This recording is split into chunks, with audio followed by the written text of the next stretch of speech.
Bonjour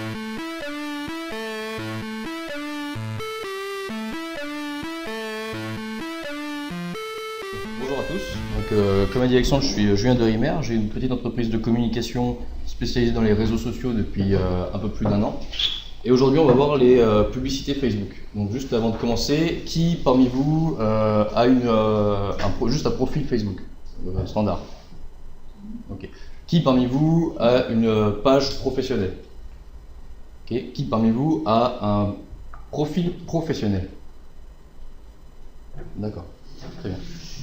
Donc j'ai choisi de faire les Facebook Ads, on a décidé de faire les Facebook Ads ensemble parce que c'est un sujet qui est super intéressant dans le sens où il y a quasiment toutes les entreprises qui utilisent les publicités Facebook, mais il y en a certaines qui ne les utilisent pas soit dans leur plein potentiel, soit qui les utilisent relativement mal. Du coup, sur ces 30 minutes, 40 minutes d'information, on va essayer de trouver les bonnes pratiques en matière de publicité Facebook pour essayer de les optimiser au maximum.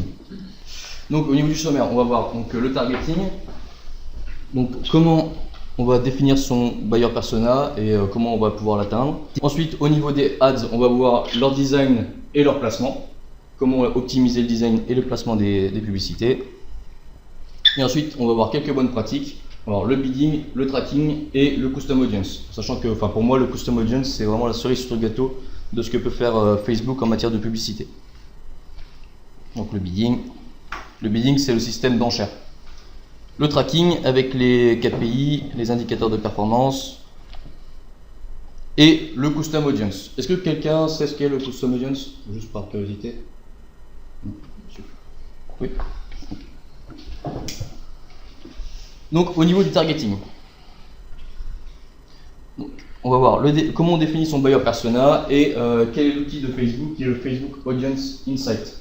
Donc déjà, qui a une idée qui a déjà défini son buyer persona pour son entreprise ou pour ses pages Facebook ou ses différents utilisateurs? Personne n'a déjà défini. Je ne sais pas ce que c'est. Ah, d'accord. Déjà. En fait, le buyer persona, c'est le client idéal. Qui est le client idéal? Donc en gros, pour essayer d'optimiser ses publicités Facebook ou son contenu, que ce soit sur les réseaux sociaux, etc., ou même sur son site internet, il faut définir en gros la personnalité de votre prospect, de votre client. Et donc on l'appelle le buyer persona. Hop. Donc comment on définit son buyer persona? C'est relativement simple, mais l'objectif c'est d'aller le plus en profondeur possible. Donc, dans un premier temps, est-ce qu'on voit bien là? Oui. On va définir sa localisation, son lieu de résidence, son lieu de travail, où est-ce qu'il passe ses vacances. On va essayer déjà de le géolocaliser, disons. Et ensuite, la démographie, donc son âge, son sexe, ses origines sociales, ethniques, religieuses. On va essayer d'aller vraiment au plus profond dans la connaissance de son persona. Plus on va connaître son persona, plus on va pouvoir réussir à l'atteindre via les publicités, via le ciblage et via le contenu qu'on va lui donner. Ensuite, ses centres d'intérêt, donc qu'est-ce qu'aime mon potentiel client, mais qu'est-ce qu'aime mon potentiel client au-delà de ce que moi je peux lui offrir. On va essayer de trouver un dénominateur commun à l'ensemble de mes clients ou à l'ensemble de mes prospects. Je ne sais pas, qui peut me donner un exemple dans son travail ou de son persona, ce que vous faites par exemple, qui a déjà une idée des centres d'intérêt de ses clients par exemple, ici, autour de vous. Autre que vos services et vos produits. Le sport par exemple. Qu'est-ce que vous faites comme... C'est la nutrition sportive. Nutrition sportive. Donc effectivement il y a le sport, mais il y a peut-être d'autres éléments. Vous en avez défini combien? Les activités plein air, footing, ouais, nutrition, etc. En fait voilà, l'objectif de définir les centres d'intérêt, c'est de trouver en gros vraiment tout ce qui va définir mon client en termes de son intérêt. Et grâce à Facebook Audience Insight, on va pouvoir justement trouver les autres centres d'intérêt. Je vais en venir après. Et après, sur quel support utilise-t-il Facebook? Soit sur ordinateur, sur tablette ou sur téléphone. Ça, c'est aussi très important en fonction du placement des publicités qu'on va avoir après.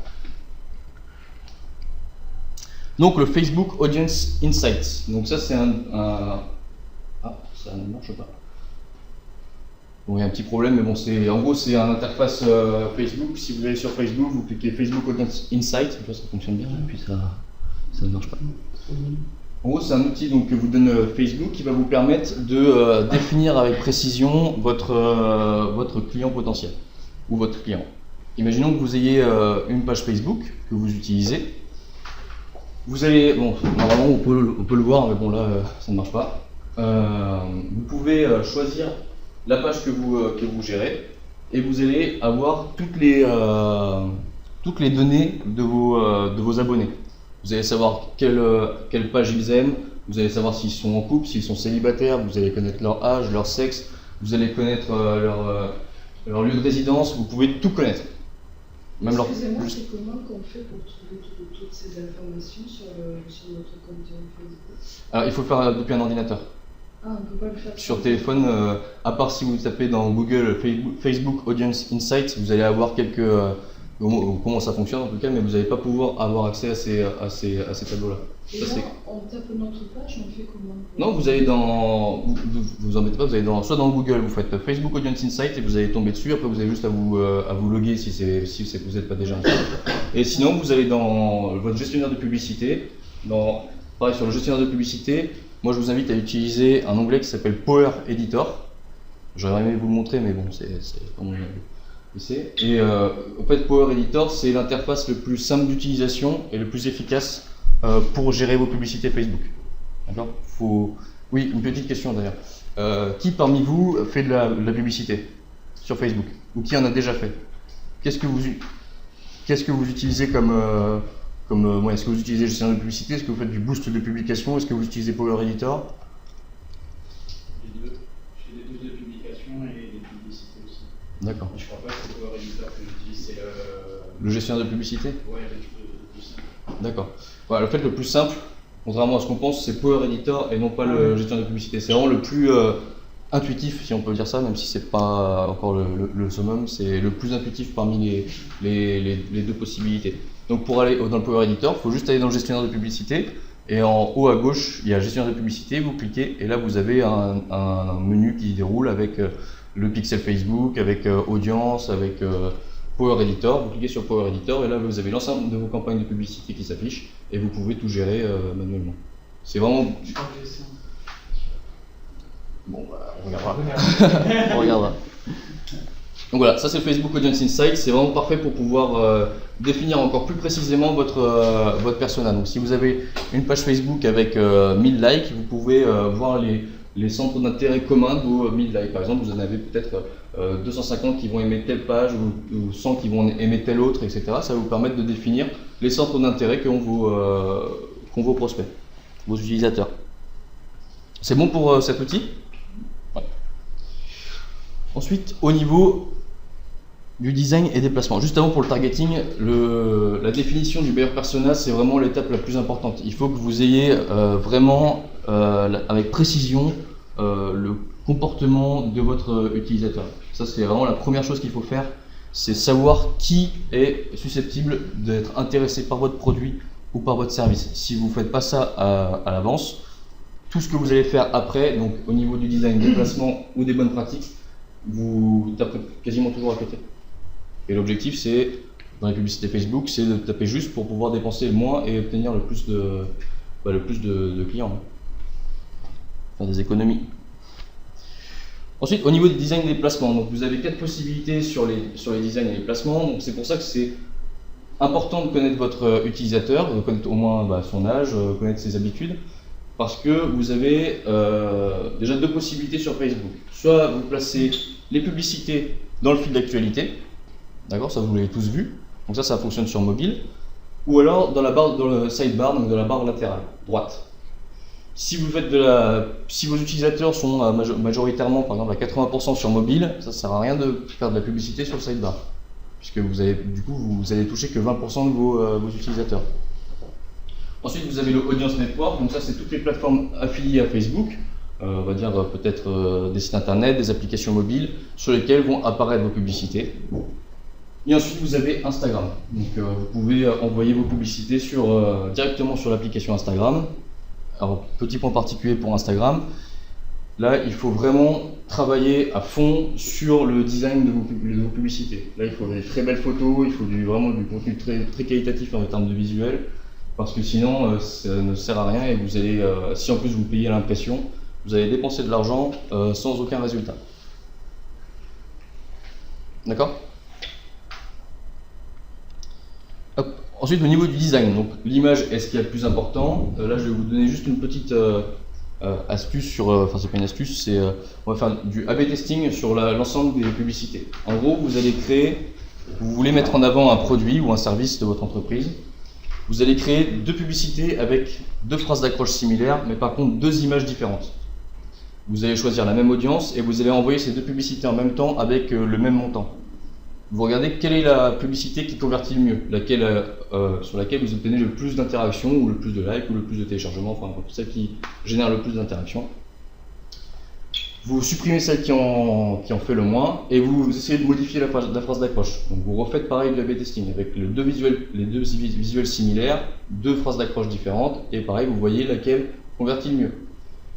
Et le plus important, et ça c'est vraiment le plus important, c'est lorsque vous faites une publicité qui renvoie vers votre site internet ou qui renvoie vers un produit, etc., vous devez travailler aussi le design de votre landing page, sur la page sur laquelle est envoyé le prospect. Parce que s'il y a une différence trop élevée entre le design de votre publicité et la page sur laquelle ils sont renvoyés, vous allez perdre votre client.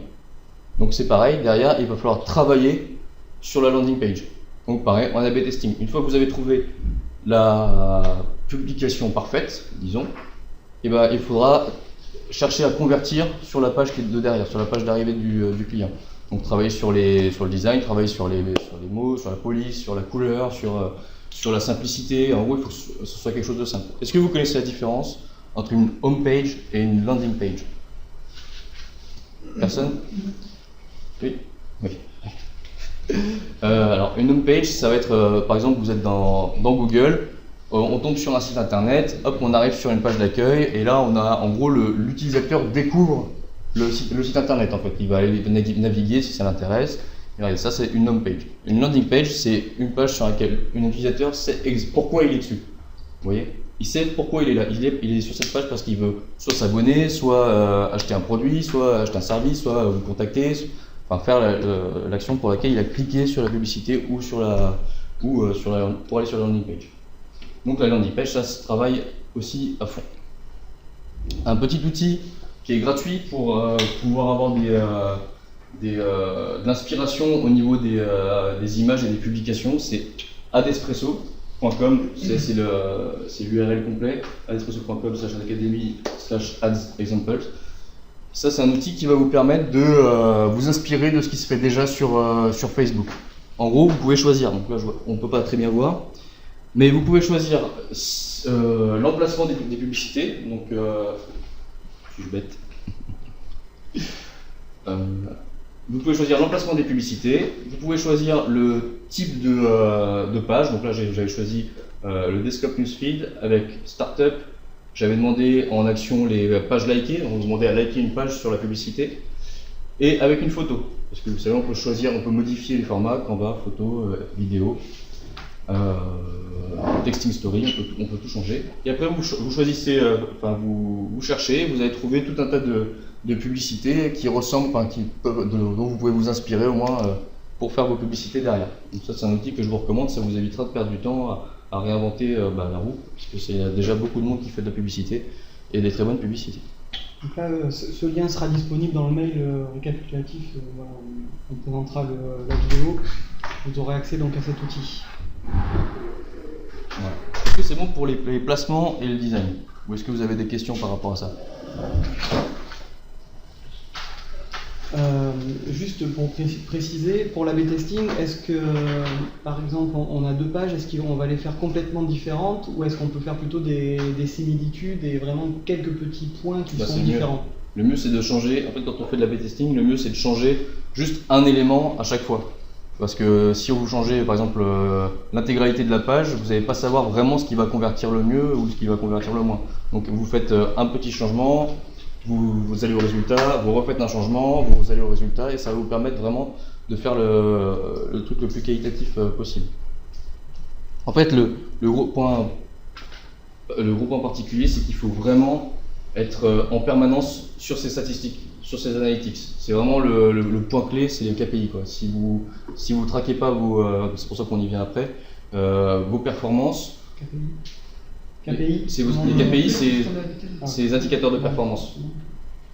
Si vous les traquez pas, vous allez en fait travailler dans le vent en permanence et vous pensez que vous allez convertir parce que vous avez un certain nombre de likes ou vous avez un certain nombre d'actions sur la page ou vous avez un certain nombre de likes sur la page, mais ça reflète en rien la performance de votre communication sur les réseaux sociaux. J'ai une question bête. La publicité sur Facebook, c'est pour obtenir quoi exactement? C'est pour obtenir des likes, des ventes, des... On y vient après. Ah, vos campagnes ont des objectifs. Excellent. Donc, envoyez vers une landing page, augmentez votre notoriété et vendre. Donc, et le plus important de tout, c'est arrêter de dépenser de l'argent pour rien.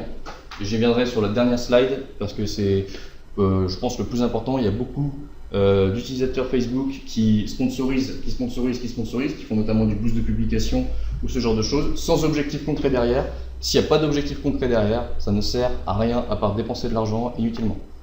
Donc, quand vous faites une campagne publicitaire, soit ça renvoie vers une landing page qui va soit faire un téléchargement d'application qui va vous permettre de tester aussi vos pages si elles fonctionnent, si elles sont bien, si elles convertissent, ou de vendre un produit, de vendre un service, de vous faire connaître, d'augmenter votre notoriété. Mais attention sur la notoriété, il faut faire attention à ce qu'on appelle le vanity like. C'est avoir beaucoup de likes pour se sentir bien, vous voyez. Ça sert à rien et vaut mieux avoir 200 likes sur sa page qui sont 200 likes qualifiés que 10 500 likes non qualifiés. Vous voyez ? D'où l'intérêt de connaître son buyer persona. C'est bon ? Ensuite, au niveau des bonnes pratiques, donc là ça va être le plus technique, disons, si on peut dire ça. Donc il y a le bidding, le tracking et le custom audience. Donc le bidding, c'est le système d'enchères, un peu comme vous avez déjà fait un abonnement breakfast sur AdWords. Oui. Donc c'est un peu comme AdWords pour ceux qui étaient là ou qui connaissent déjà. Donc vous avez, ouais, c'est un système d'enchères. Il y en a qui étaient peut-être pas ateliers. D'accord, de toute façon je vais tout expliquer. Donc vous avez différentes possibilités de payer en gros vos publicités sur Facebook. Vous avez le CPM, le CPC, le CPA et l'OCPM. Donc le CPM, c'est le coût par millier. Donc ça, c'est idéal quand vous voulez que vos utilisateurs voient vos publicités. Là, sur le CPM, en fait, vous allez payer à l'impression. Vous n'allez pas payer au clic, vous n'allez pas payer au like, vous allez payer uniquement à l'impression. L'impression, c'est le nombre de fois, enfin le nombre de personnes qui vont voir vos publicités.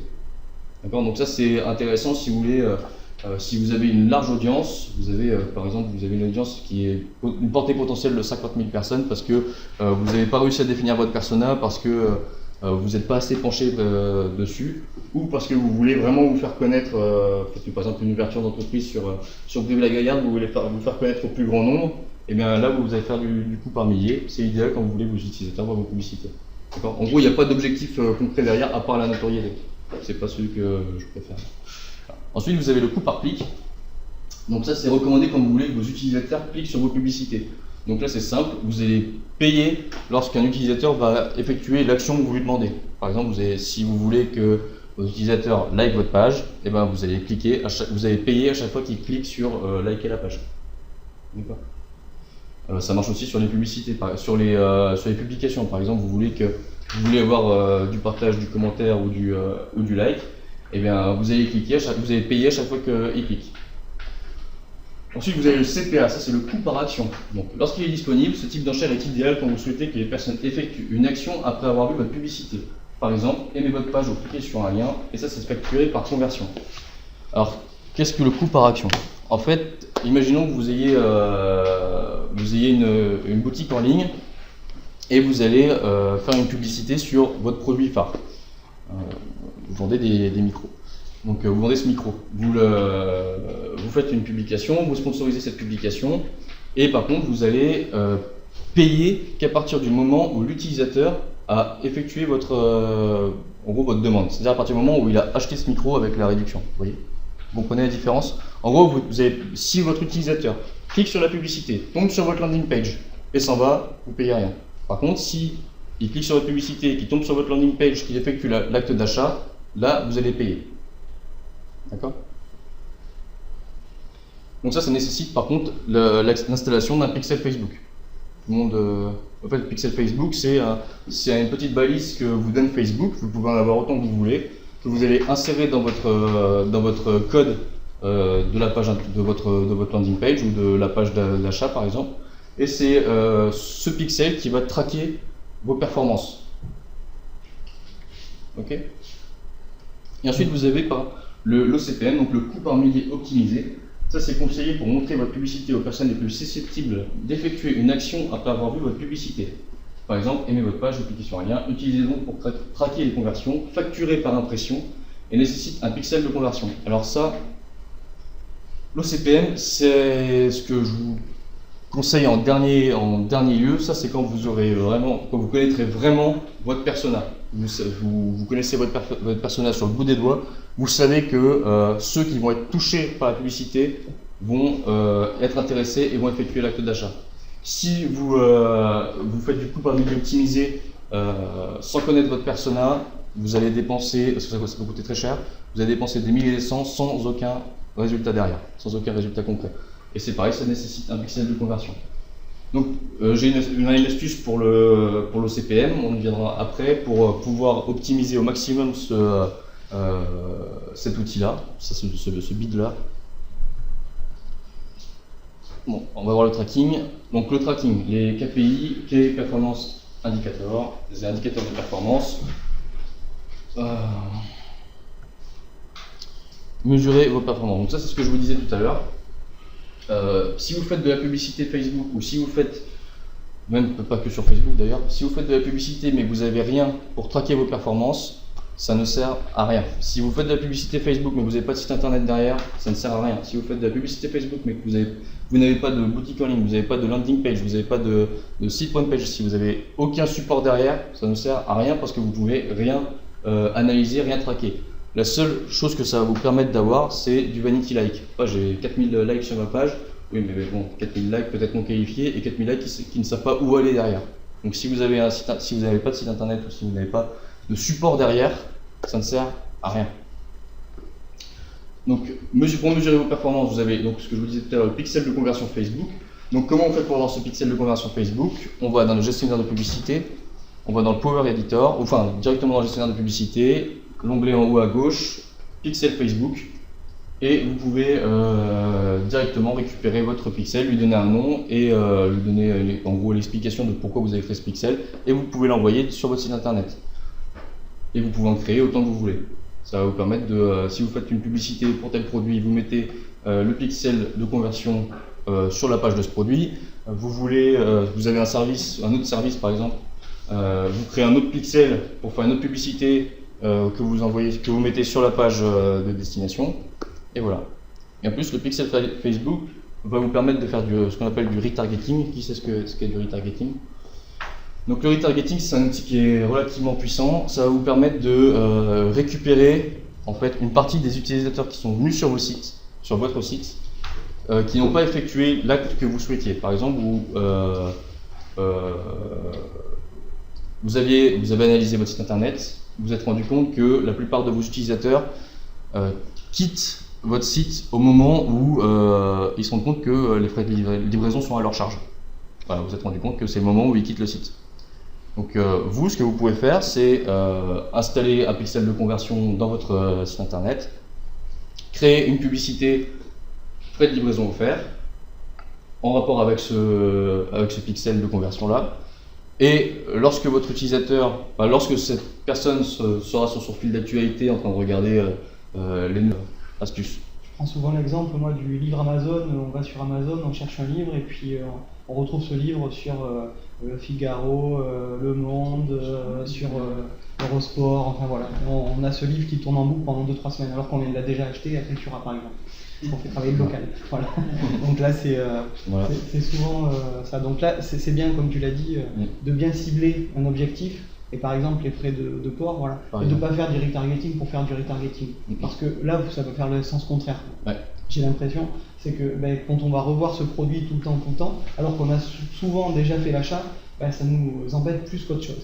Donc c'est important de bien cibler et encore une fois d'avoir un objectif, comme l'a dit Julien. C'est ça. C'est pour ça que même là on parle des KPI sur les réseaux sociaux, mais les KPI de vos sites internet, de votre site internet, c'est ce qu'il y a c'est aussi important que ceux des réseaux sociaux, parce que si vous réussissez à trouver le moment où votre utilisateur quitte votre site, si vous trouvez le moment où l'utilisateur abandonne, vous pouvez le récupérer derrière.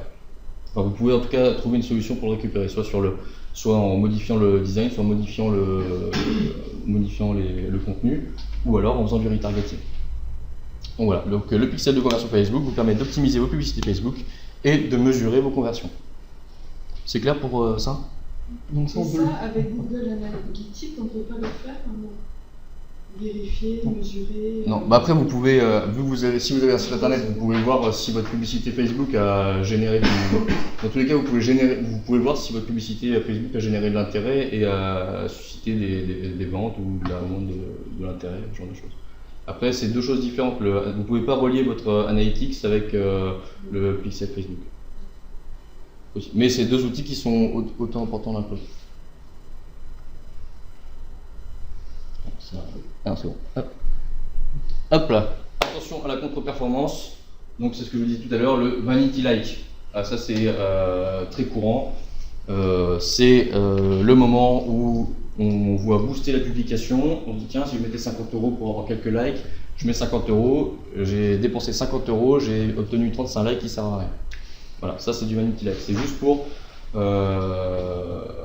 en fait, je pense que c'est surtout plus que du vanity like, c'est surtout un manque de connaissance de tous les outils Facebook.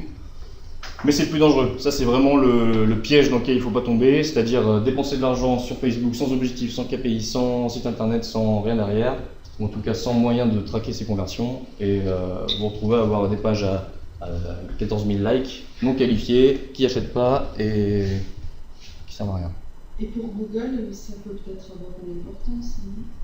Franchement, je suis pas sûr que Google regarde beaucoup. Aujourd'hui, mais demain peut-être, non ? Oui, peut-être demain. Mais en tout cas, aujourd'hui, je sais pas. Google, je suis pas très copain Google et Facebook. Oui, il regarde un peu quoi.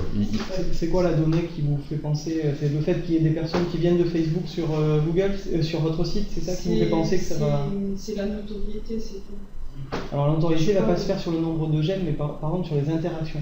C'est-à-dire qu'effectivement, s'il y a des gens qui vont commenter vos posts sur Facebook, qui vont partager des produits, et si c'est juste du j'aime, lui il ne va pas le prendre, parce qu'on sait très bien que la possibilité de faire grossir des j'aime, au-delà des interactions, peut se faire en achetant, en faisant des partenariats avec des groupes. Voilà. Et donc là où il va regarder, c'est l'interaction. Effectivement, s'il y a de l'interaction, c'est qu'il y a de la notoriété. Mais juste le nombre de j'aime, voilà, et là je rejoins complètement Julien, c'est de la contre-performance. C'est-à-dire avoir des j'aime pour des j'aime, c'est comme avoir des visiteurs non qualifiés sur son site, qui vont venir, qui vont vous prendre des ressources serveurs, des ressources de bande passante, mais qui vont rien vous acheter. Et derrière, c'est comme un magasin ou un restaurant où des gens viennent s'asseoir à la table et qui ne commandent pas. Et là en fait c'est contre-performant, parce que vous pourriez utiliser cette table pour vendre à des gens qui auraient besoin de consommer. Voilà. Donc là c'est vraiment contre-productif. Effectivement. Est-ce que vous connaissez le ratio entre votre nombre d'abonnés sur votre page et le nombre de personnes qui vont voir vos publications? Non? Lorsque vous avez 100 abonnés sur votre page, il y a 100 000, 2 000, 10 000, 20 000, vous avez en moyenne entre 4 à 7% de vos abonnés qui vont voir la publication. Plus vous allez avoir de commentaires, de partages et de likes sur cette publication, plus ce ratio va augmenter. Donc en fait l'objectif dans la gestion d'une page Facebook, ça va être d'augmenter ces interactions avec vos publications. Plus vous allez augmenter les interactions, plus vous allez exister en fait sur Facebook et aussi sur Google. C'est bon?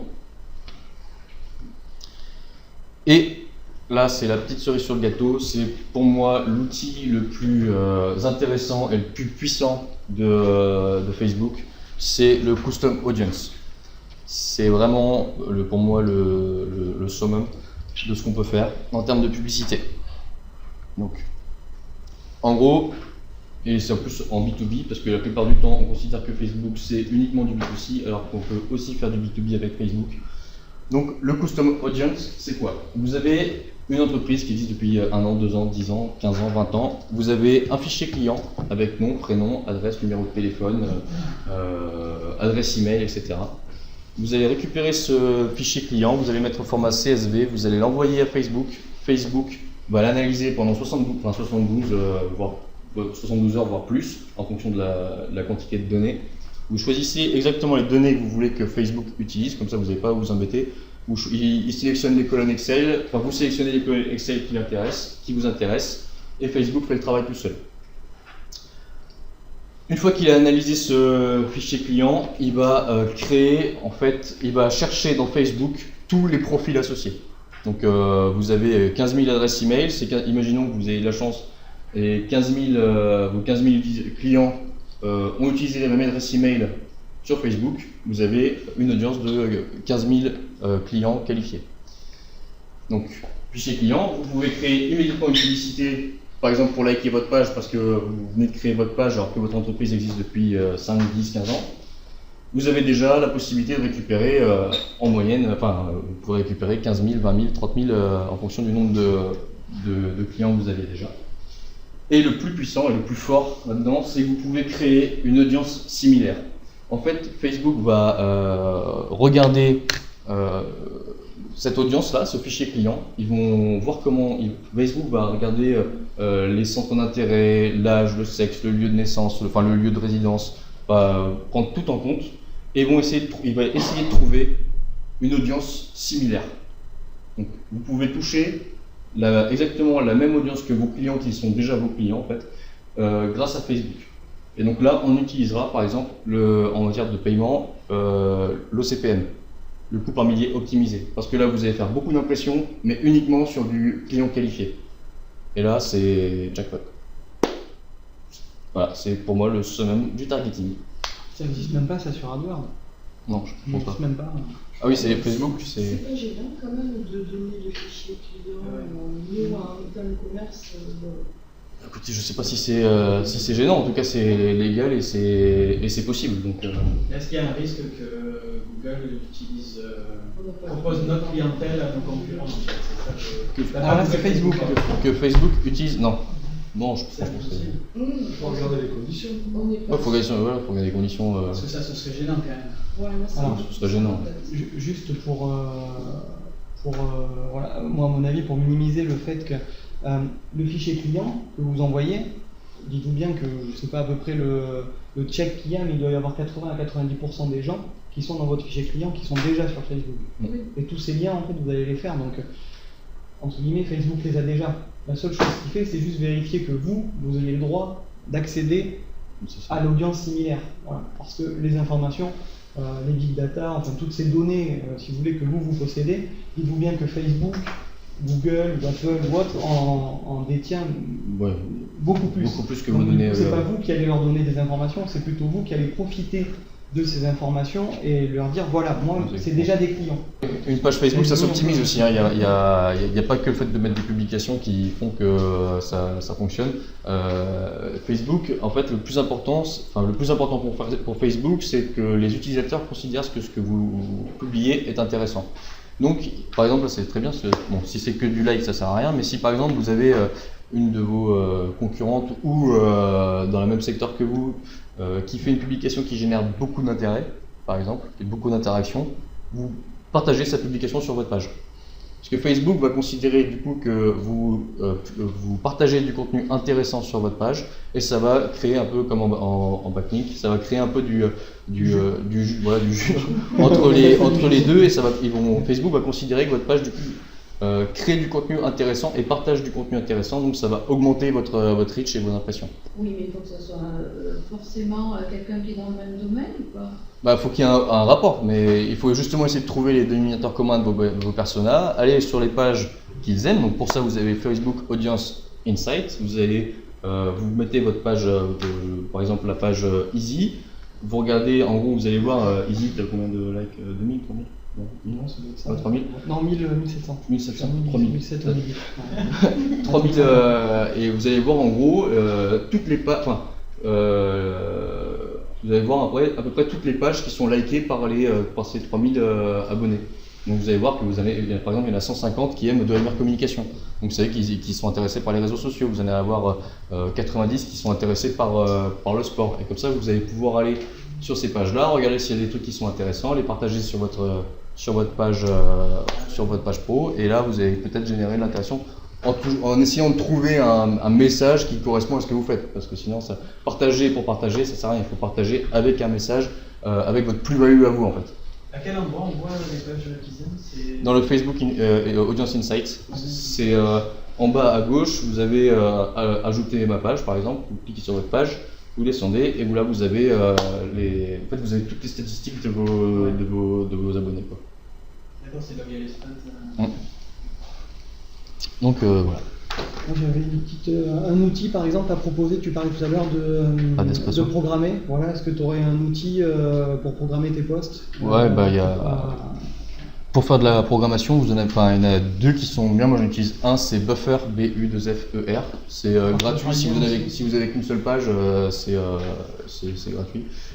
Puis ça vous permet de publier sur votre page, sur votre profil perso, sur votre LinkedIn, sur vos groupes Facebook, ça permet de publier sur votre Instagram, ça permet de faire tout un tas de choses. Et aussi une petite astuce par exemple pour connaître un peu son persona si on n'a pas trop d'idées, voir ce qui les intéresse. Il faut aussi utiliser les groupes Facebook, les groupes fermés ou les groupes secrets ou les groupes même ouverts, parce que déjà ça permet de rassembler une communauté et de voir leur sujet de conversation, ils peuvent se donner des tips, ça leur permet d'avoir un sentiment d'appartenance. Et en plus de ça, si on fait on peut essayer aussi récupérer des adresses email.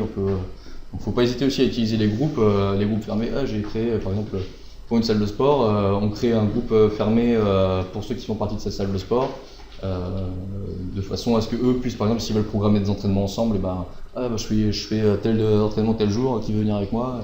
Et puis comme ça, en plus ils vont discuter, ça vous permet de regarder un petit peu ce qu'ils font.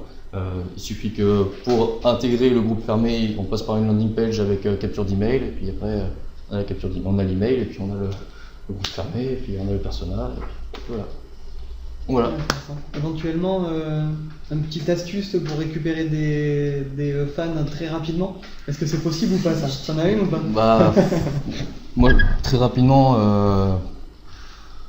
À part le custom audience, non, parce que sinon c'est pas qualitatif quoi. Il faut vraiment. Il vaut mieux pas avoir beaucoup de likes et que voilà. ce soit qualitatif. C'est ça. Et créer des publications vraiment. Ah oui, et pour les publications, un outil gratuit qui est super, c'est canva.com. C'est un super outil qui est gratuit. Après il y a des achats intégrés, mais c'est même pas $1 les par achat. Et c'est pas forcément nécessaire, et ça permet de faire des super belles publications, voilà, nickel, avec des belles photos, des graphiques, on peut tout faire, on peut tout créer. Et quelle est la fréquence de publication optimale? Ça dépend. Faire une publication par jour, je trouve ça vraiment. C'est trop, ça cannibalise. En fait, ouais, puis ça prend beaucoup trop de temps.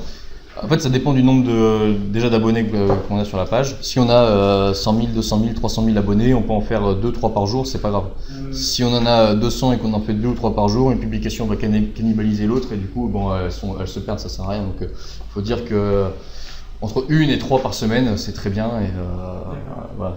Toujours la qualité, même si c'est qu'une par semaine, mais qui est ultra qualitative, il va y avoir de l'intérêt, donc c'est bon. Après 2 voire 3 max. Mais ça suffit. Par contre, si on a 100 000, 200 000, 300 000 abonnés, je sais pas si il y en a qui ont 300 000 abonnés, là par contre on peut en faire 2, 3 par jour, ça pose aucun problème, 4 par jour. Là on compte plus quoi. Je pense qu'il ne faut pas trop se fier au like quand on fait des publications, parce que par exemple des fois je partage des articles de blog, je vois les gens qui viennent, qui lisent l'article, puis peut-être qu'ils zappent à autre chose et ils ne mettent pas forcément un like en fait. Je vois qu'ils vont passer du temps à lire l'article. Ça les intéresse. Et sur l'article du blog, par exemple de votre blog? Ouais. Et vous n'avez pas intégré de bouton like Facebook sur le... Non, j'ai partagé un lien par exemple. Ah, mais d'un lien qui est... Un article que j'ai écrit sur mon blog, enfin sur le blog du site, que j'ai partagé sur la page Facebook. Et ben là, est-ce que sur le blog, à la fin de l'article, il y a le petit j'aime de Facebook intégré dans le blog? Non. Une astuce. Voilà. On intègre le petit j'aime et du coup ça fait liker la page ou liker l'article et puis comme ça pareil, ça génère. Ouais, c'est malin. Alors à une époque, on voyait beaucoup pour lire la suite de l'article, cliquer ici et ça a liké en fait la page Facebook. Ça, tu le conseilles, Non qualifié. Non. Non qualifié. Voilà. Par contre, pour lire la suite, inscrire son adresse email, ça c'est pas mal. Voilà. Est-ce que vous avez d'autres questions? Non? Merci beaucoup Julien. Pour conclure, voilà, moi je vous invite à remplir le petit questionnaire. Je vous invite aussi, tu as des cartes de visite, tu as amené des cartes, voilà. Non, mais j'ai une page Facebook, voilà. Communication. Voilà, je vous enverrai tout ça par mail donc avec la présentation. Normalement, la présentation a été enregistrée avec tout ce que Julien a dit, donc vous pouvez retrouver sur YouTube, donc sur la chaîne, tout l'atelier de ce matin. Je vous mettrai donc les liens pour la page Facebook également de Julien. N'hésitez pas à le contacter si vous voulez aller un peu plus loin sur Facebook. Voilà, il est vraiment plein de ressources. Donc allez, n'hésitez pas à le contacter. En gros hacking. Voilà, en gros hacking, c'est-à-dire vraiment la globalité. Le but en fait là vraiment sur Facebook, c'est de ne pas faire que Facebook. N'oubliez pas que tout ça, tous les objectifs, c'est global. C'est-à-dire qu'on parlait d'AdWords, on parlait aussi de présence d'un site internet, d'une boutique si c'est possible. Voilà, tout ça est global. Donc il faut faire intervenir chaque personne et Julien peut faire aussi le lien entre les réseaux sociaux, les sites, le marketing direct. Voilà, tout ça c'est possible. Donc écoutez, je vous remercie vraiment pour votre participation. N'hésitez pas, donc les petits j'aime sur les pages, on suit les channels sur YouTube et sur Instagram, on n'en a pas parlé, ce sera peut-être un thème d'un prochain atelier. Voilà, n'hésitez pas d'ailleurs sur les thèmes à mettre sur les petites feuilles si vous avez des idées. Voilà. Moi ça m'intéresse et puis pour les prochains ce sera peut-être votre thème qui sera choisi. Voilà. Je vous remercie beaucoup, très bonne journée et à bientôt.